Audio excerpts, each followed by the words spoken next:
La santé n'a pas de prix, la santé n'a pas de prix, c'est pour cela que nous vous recommandons l'eau potable Achille Aqua. Déjà à Kinshasa, tout le 24 communes, Achille Aqua, l'eau potable est là. Les abonnés de la chaîne YouTube Xile Botelwa, nous vous recommandons l'eau potable Maya Peto, Maya Kimia, Maya Bangelou. Senga Achille Aqua, partout où vous êtes, le numéro est là. Écrivez-nous, appelez-nous, contactez-nous. Nous sommes là et la livraison à domicile, ça s'est fait avec beaucoup de sécurité. Achille Aqua, Maya Kimia, Yapeta.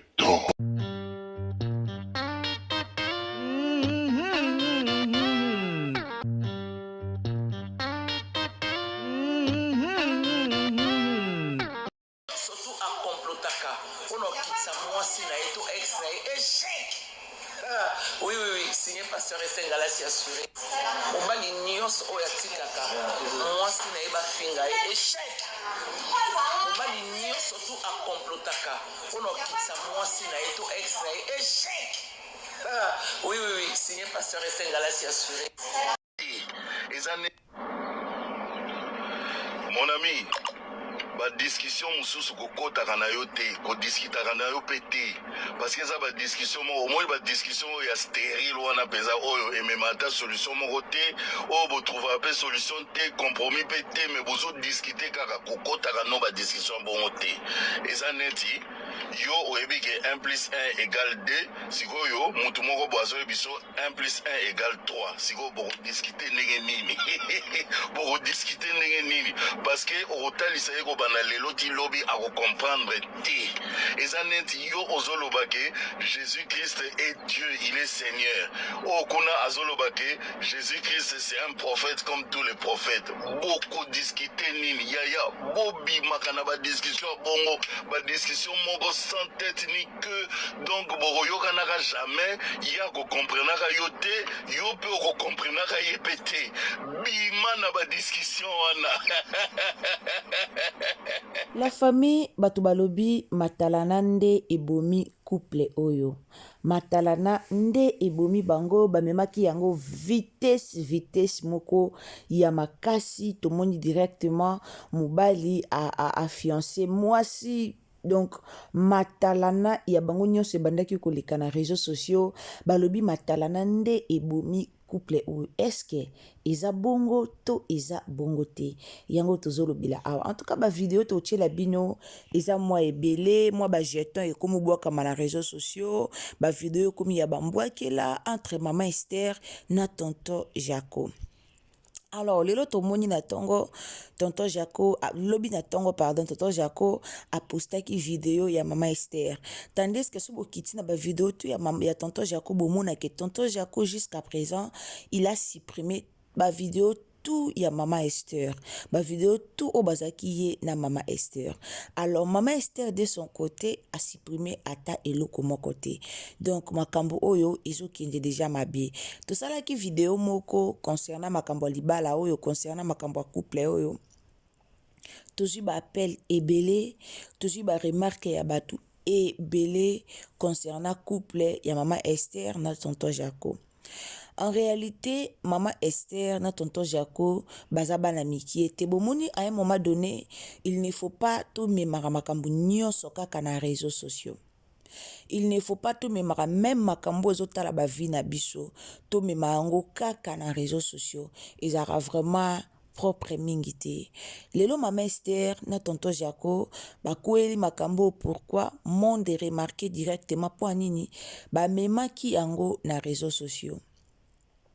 Naloba toujours, tant que toza mikolo, mukolo nyonso, il faut azala na signe ya responsabilité ya osala makambu tant que mukolo.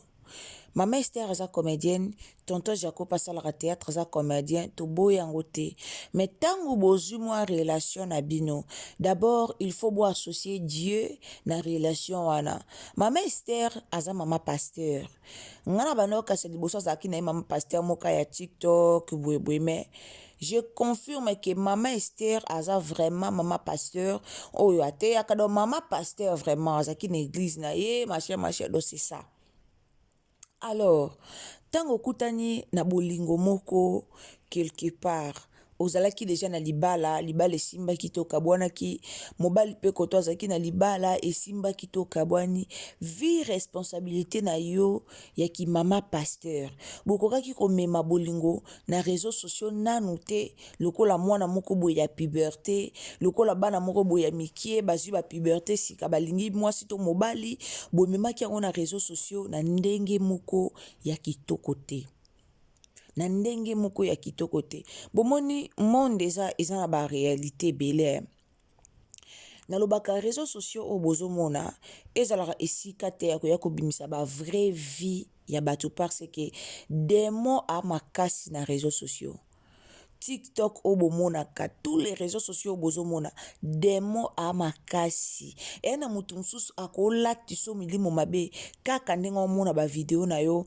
kaka ndenge omona évolution na yo na réseaux sociaux motema na ye bebi alatisi yo pe milimo mabe motema na ye bebi akoteli yo pe nganga motema na ye bebi asali yo pe mabe tonton Jaco na mama Esther baza bana mikie te tangu bazwaki likanisi initiative bolingo ya osala amour na bango ya kofonde relation na bango il fallait pas baya nango directement mbangu na réseaux sociaux fallait pas baya nango mbangu na TikTok pour montrer aux gens que bango nde balingani bango nde bayebi bolingo mama Esther abande kolakisa yenda yebi ko chérir mobali yenda yebi ko sala bolingo or ezalaki libulu oyo bamitumonelaki sans le savoir lelo toyoka séparation lelo toyoka baversion ebele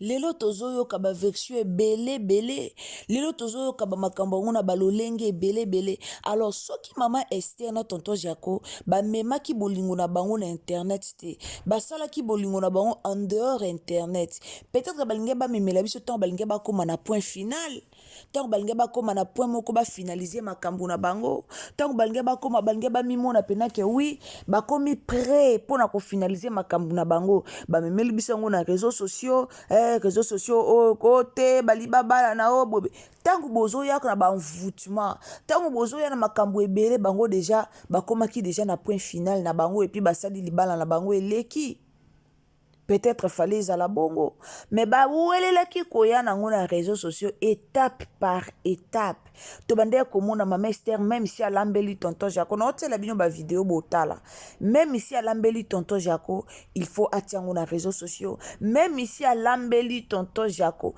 il faut tomona tonton Jaco aye kolia il faut toyoka bakestion tonton Jaco biloko eza ndenge nini d'abord dès le début mukolo bango banosaki libala na bango o banosaki amour na bango tomonaki nde bazaki déjà menacé tomonaki bandeko na biso mosusu nde basepelaki te tomonaki nde bandeko na biso mosusu bazaki kofinga bango tomonaki nde batiakisaki bango na baminiature nde bazaki koloba tomonaki ndenge bazaki déjà menacé alors bazaki batu moko bamema bolingo na bango lokola baadulte il fallait pas bamema bolingo na bango lokola bana mikie ndenge bamemelaki yango fallait bazala mikolo fallait bazala vraiment baadulte bamema bolingo na bango lokola baadulte po video moko na otiela bino aboyoka tonton Jaco ndenge oloba tonton Jaco aza na ba âge plus de 50 ans aza mwa mukete ana ba plus de 50 ans alors soto bito ya na ngambo mama Esther je pense pas que mama Esther aza na ba 30 quelque de mama Esther aza na ba plus de 40 ana ba 40 mata ana ba 40 mata alors tango boza pe batu moko bovanda déjà na mabala boyebi déjà c'est quoi les mariages eza libala te ke o libala na bino ya liboso mwasi esi azala marié mobali esi azala marié boyebi déjà makambo yango ndenge ekendelaka il fallait pas bamema makambo yango vite fait na réseaux sociaux oyo esungaka te réseaux sociaux oyo esungaka na bakagnote kaka na bakagnote oza na besoin cagnote oza na mwa problème moko boye omona réseaux sociaux ekokota yango nde bomoni problème ya mama Alexandra bakotaki yango mbangu donc réseaux sociaux esungaka na bakagnote mpona pena surtout réseaux sociaux tobengi TikTok so pena oza na problème opose problème nao na bato bata malamu baosi elo cagnote ya malamu mpo ozwi mbongo résoudre problème oza nango Mais oya ko étaler vie na yo osuka toujours par terre. So bobi bozala na réflexion totala bien. Presque batutu o ba etala ba mariage na bango na réseaux sociaux. Presque batutu o ba yela biso ba vie na bango ya libala. Presque batutu o ba memela biso o ba etala pena ba vie privée na bango ba mabala na bango na réseaux sociaux. Basuka toujours mabe. Bato ebele o baya na mabala na bango ba etale yango basuka toujours mabe na réseaux sociaux. Alors lelo bato ba condamner Mama Esther. Pourquoi? Mama Esther d'abord aza mama pasteur.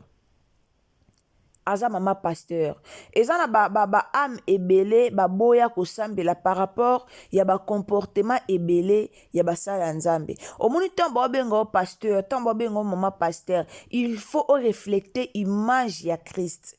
Comment okoki kolakisa image ya Christ kati na yo na makambo yo zo sala? Makambo yo sala poussé bato balinga nzambe. Makambo yo sala poussé bato ba poussa na pena nzambe. Siko Mama Esther ba makambo so sala, Mama Esther ateaka très bien. Mama Esther so bandi côté ya même na réseaux sociaux awa, ateaka très bien côté ya mambo nzambe, ateaka très bien côté mambo mabala. Alors yana bablo mususu vi kaza Mama Esther, vi kaza mama pasteur akoki koya nango na réseaux sociaux te pour décourager bandimi. Akoki koya nango na réseaux sociaux te. Réseaux sociaux eza baolanda partout dans le monde. Même bato yo lingaka, même bato yo lingaka, dans tout le monde aolanda yo. Moindre erreur kaka mukie, moindre défaut kaka mukie osambwe na réseaux sociaux. Yango bomoni ba mama leur mbongo batikala na betiquette na bango, batikala na ba casque na bango wana tanga ye na réseaux sociaux. Il faut refléter image moko ya malamu. Po atala nani o yazali, atala ana combien de personnes o balandaka ye. Atala ana combien de personnes peut-être o ba bongola motema grâce na ye. Alors ndenge ana bato ebelo ba bongola motema grâce na ye wana moye aya kosala babuzoba na réseaux sociaux ezate. Moye aya kosala bakamobo o ezanga tina na réseaux sociaux ezate. Pourquoi? Parce que ana bato ebele o ba bongola motema grâce na ye. Ana bato ebele o ba bongola o lelo bakoma osela nzambe grâce ya ba prédication na ye. Alors Mama Esther asela nzambe na ndenga solo. Asela nzambe na ndenga solo. Ateyaka kitoko na ndenge ya solo. Tanga koma apela na point moko azoteya o sentir que Mama Esther asela nzambe na ndenge mwa lukuta te, asela nzambe na ndenge solo. Alors eza ba makambo so asala ka wana sa décourage, ba makambo so asala kana e décourage abatu. Ba makambo so asala ka na réseaux sociaux ezotia batu na ba confusion, etia batu na ba doute, batu ba mituna est-ce que tantine o réellement asambelaka nzambe na ndenga solo to asambelaka nzambe na ndenga solo te. Batu baozala na ba découragement, batu baozala na ba doute. Pourquoi? Ba makamba mike o asalaka na réseaux sociaux. Toboyi na biso te mutu nyonso na ba délire na ye na réseaux sociaux, mais il faut oyeba image nini oyo bimela na réseaux sociaux. Musala nini oyo osalaka. En réalité bolingo na bango fallait pas ba memelango na lolenge o ba memelaki yango. Ba mikolo tantolo ba mikolo, c'est-à-dire entre bango mibale mwana 15 ans zate, mwana 10 ans zate, mwana 12 ans zate. Mais pourquoi koya kosala bolingo moko na réseaux sociaux lokola mwana moko ya 18 ans, lokola mwana moko ya 15 ans, lokola bana moko o babandi puberté sika? Pona nini koya osala bolingo moko na réseaux sociaux seulement pour voir aux gens, pour faire voir aux gens que non tolingani, toye na bolingo, tosali bo. Et en réalité na suka bolingo esili eza soni na bino. Topesi bato balobaki ke boke musika te na réseaux sociaux ba raison. Po ba manike nyonso baya na réseaux sociaux baloba ke mama Esther na tonton Jacob okende bango musika te. Alors bomoni te ke tangu makambo ekomi boye topesa bato raison. Pourquoi? Parce que bino moko bopesi biso permission, bopesi biso sentiment, bopesi biso ningisa ya kopesa bato wana raison.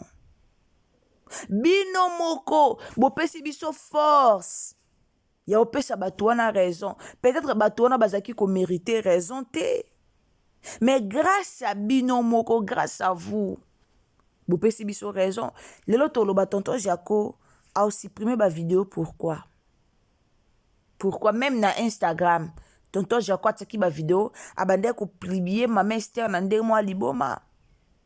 Mais lelo tonton Jaco a publié a supprimé ba vidéo pour ani. Soki yé na mama Esther baza toujours na relation malamu. Soki yé na mama Esther baza mwasi na mobali jusqu'à présent. Tonton Jaco a supprimé ma vidéo na compte na ye na page na ye. Pourquoi? Biso basi comme to gravara bolingo. Moi ça rappelle na soni wana na séparation ye na mobali. Surtout soki moi c'est aggrava ki bolingo wana na réseaux sociaux. To moni ke mama Esther na tonton Jaco muto ayaki nango plus na réseaux sociaux c'était mama Esther. Ezaki mama Esther muto pena yaki na ba matalana wana ya makasi ya niveau likolo na réseaux sociaux ezaki mama Esther. Alors mama Esther jusqu'à présent a supprimé à ta vidéo mon côté. Jusqu'à présent je vous dis mama Esther a supprimé vidéo mon côté. Mais tonton Jaco a supprimé presque tout. Nde lelo na moni azongisi vidéo moko ya mama Esther na page na TikTok. Alors pourquoi? Pourquoi que ça la biloko a bongo? Maintenant, les lorsque qui ba live comme au salema, moi comme il balé mi sato 4, 5, 6. Boa simé. Boa simé. Boya otombo kate. Il faut boa simé parce que bino moko bo pesa ki image moko ya malamu déjà na réseau. Il faut boire assumer parce que bino moko boye la ki biso déjà image moko boye. Alors tant que bo changer biso boye na image moko boye, c'est normal batuba ya oloba.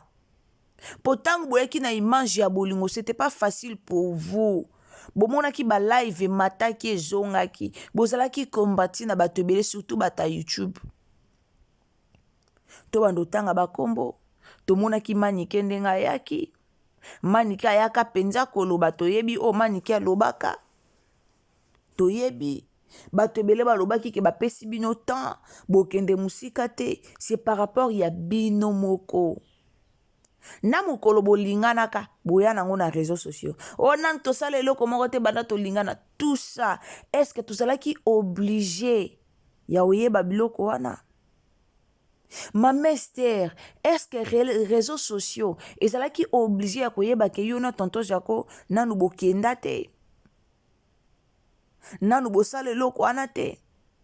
Tant que Mama Esther aza pasteur, est-ce que Mama Esther azaki obligé ya koya ko expliquer nyonso wana na réseaux sociaux? Bande onanga na ebite so bo comprendre nga. Na ebite so bozo comprendre nga. Tout ça eza Mama Esther na tonton Jaco. Nde baza à la base, nde baza à l'auteur ya makambo nyonso. Soki peut-être babatelaka relation na bango, batiaka ngo en dehors à caméra.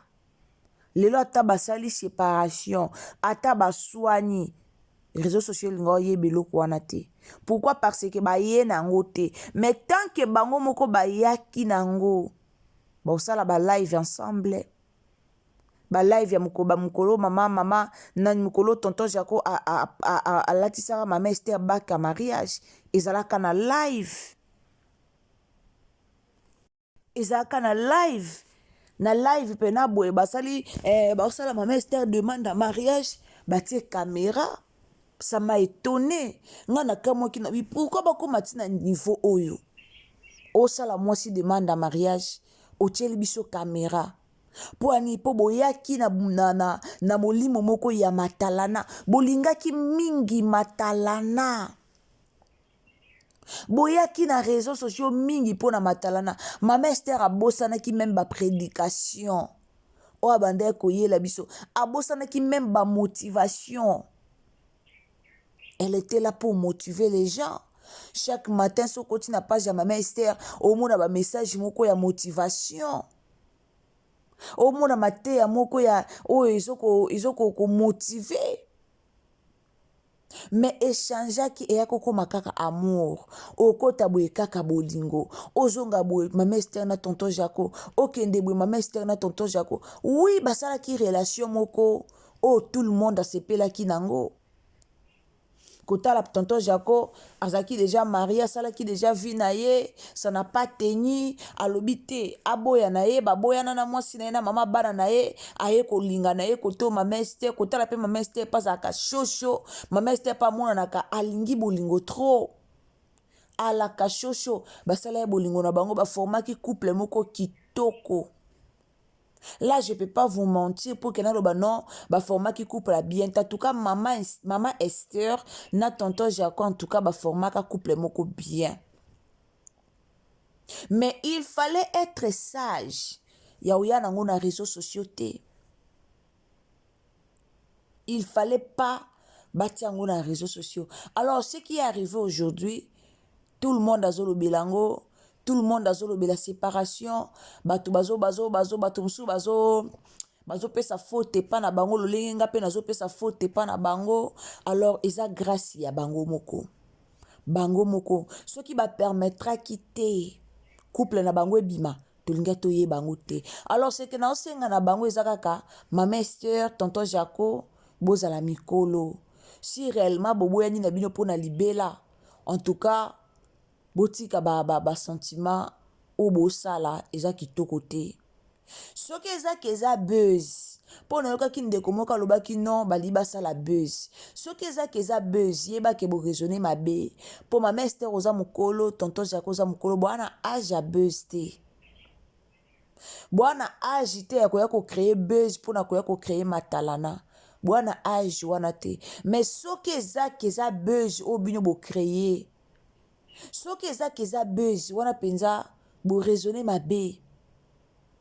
Bo raisonner mabe. Buzz o bo libo raisonner bo sala e ko honorer bino te.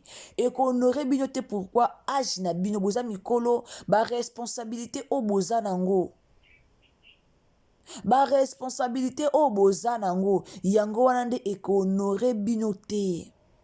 Yango wana nde buzz wana bosala honorer bino te par rapport ya ba responsabilité oyo mama Esther na tonton Jaco boza nango. Vi ba responsabilité na bino boza bato o boko sala matalana te, boza bato boko sala ba buzz te. Babilo musu to se la ka sentiment ya mokili te. Babilo musu esenga akose la sentiment mokili te. Tant que beaucoup na ba âge moko tonton Jaco aucho expliquer ça déjà koko. Na ote la bino ba vidéo bolanda déjà koko. O asimbi déjà ba koko. Alors bobongeli te na ba buzz musu c'est vraiment kitoko te bande konanga partager lenga vidéo na Facebook, partager na WhatsApp, partager lenga na Messenger et aux malamu mingi nzamba lola pambola bino. Alors ceux que zambala liboso continue na chaîne na biso, abonnez-vous, commentez, likez. Partagez na Facebook, partagez na WhatsApp et puis partagez na Messenger. Et puis quand vous abonnez, activez la cloche des notifications pour que prochainement, tant que tu na analyse na biso, o raté en outé ici kanyoso okozala.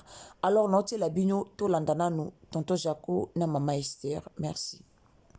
Niveau ya impolitesse ya ba jeune, niveau ya impolitesse ya bana. Ya ba jeune, même impolitesse ka ya batu kaka, ya batu nyonso kaka. Ezo kamwisa ngai penza. Nazo mituna ba question nini ezo sala bongo eloko nini sali ke ekomisa batu na niveau wana. Je donne un exemple.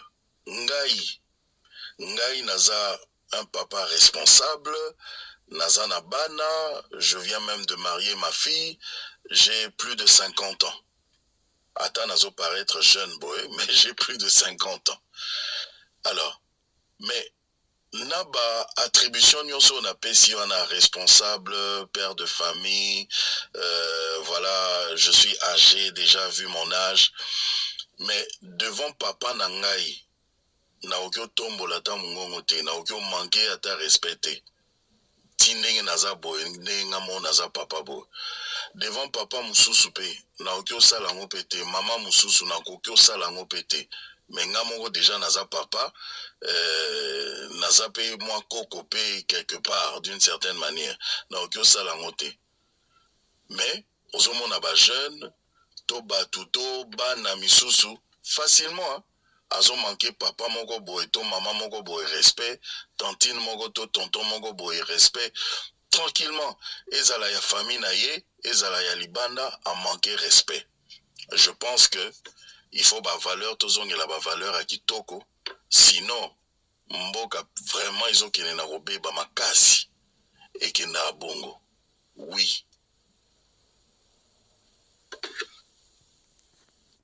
Nous sommes... Mais je me pose une question juste, darling. Pourquoi les gens pensent que tout ce que je fais, c'est du matalana? Moi, je ne suis pas une matalaneuse. Et moi, je suis pas un matalaneur. Mais pourquoi ils pensent que nous sommes de matalana? Pourquoi vous voulez tout matalaniser? Ben, moi, je pense qu'il faut arrêter de nous matalaniser à ce niveau-là. Ah, parce que c'est matalanant ce que vous faites. Mais je me... Vous savez, dans cette vie, Okoko Sabatu Nyon Soto Bazo Yokayo, parce que oui, peut-être c'est toi qui as les micros. Mais quand Dieu descend, c'est là que Dieu vient éprouver nos actions. Bien-aimés dans le Seigneur, Lelo Okikokosa, 42 000 personnes, 35 000 personnes. Mais le jour où l'Éternel descendra pour voir, c'est là qu'il va semer la confusion. Bazoka likanisa kotonga, bazako sepena baidi na bango, batongi bakomi likolo. Mais la Bible dit ceci. Dieu a dit, descendrons. De la même manière que Dieu avait dit, faisons l'homme à notre image. Bazalaka combien toyebite, mais mokolo bakitaka va confondre milliers de personnes. Vous savez quoi? Dieu va confondre certaines personnes parce qu'il ment souvent. Bien-aimés, priez pour votre conscience. Ne laissez pas votre conscience et connaître qu'à naufrage. Bien-aimés, nous sommes appelés à savoir ça et puis à aimer la parole de Dieu. La Bible dit ceci. Quand Dieu créait le monde, qui informe, le monde, je voulais dire, était informe et vide. Mais Dieu était Dieu. Bien-aimé, même si tu n'as rien. Même si on ne voit pas quelque chose en toi, parce qu'en dessous de toute chose il y a l'esprit et mouvaka. Ce que tu veux comprendre les choses de l'esprit, tu seras béni. Même quand les choses semblent. Oh, il peut se rappeler, il peut se kanda, ni tout là, il peut se passer. Mais après tu écoutes l'esprit. L'esprit ne feront pas les choses comme la chair. Quand le Saint-Esprit se mouvait, je crois, il admirait les bonnes choses. Celui qui a l'esprit admire les bonnes choses. Que Dieu vous bénisse. Mokili ezoka mwayoe osali lolenge ninyango poko manesika yango kasi babosani ozana nzambe na nguya babosanaka surtout yo bosanaka nzambe asalaka yo bosanaka nzambe apesaka yo bosanaka nzambe abotisaka yo bosanaka nzambe atombolaka yo bosanaka nzambe apambolaka cette année eza no vierge akamwisa yo atombola yo mokili mpe eza kozela yo te kasi na nguya na nzambe okokoma mokili ezokamwa yo osali lolenge nini yango chante bien mokili mpe eza kozela.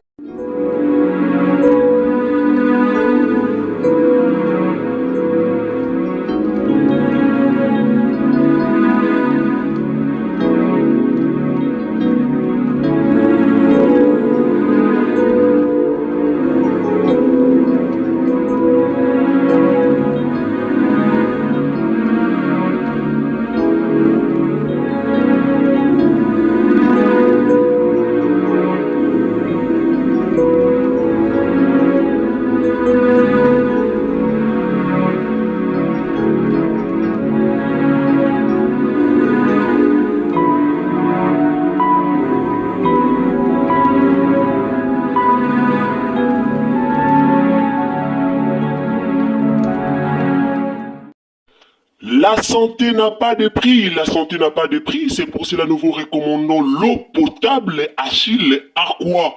Déjà à Kinshasa, tout le 24 communes, Achille Aqua, l'eau potable est là.